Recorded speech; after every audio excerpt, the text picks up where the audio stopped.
يعني في ختام المعرض لا يسعني إلا أن أقدم جزيل الشكر للعراقية قيادة وإدارة وكوادر وجميع العاملين الذين ساهموا فعليا في إنجاح المعرض.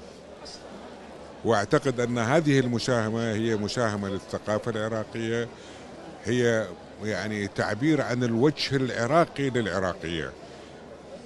ومن خلال هذه الفعالية من الصعب جدا أن تجد أحد يقول أن العراقية منحازة، العراقية لا تعبر عن العراق، العراقية يعني لديها توجهات مخاتلة إلى آخره.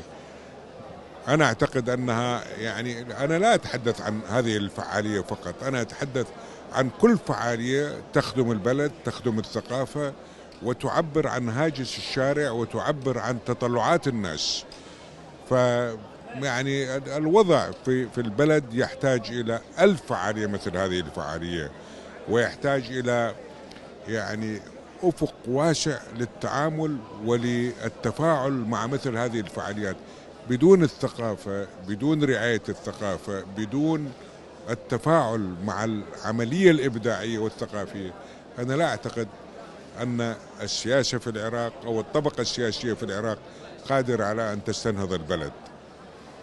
أعود مرة ثانية فأشكر يعني قيادة العراقية وكل العاملين وأتمنى لهم التوفيق.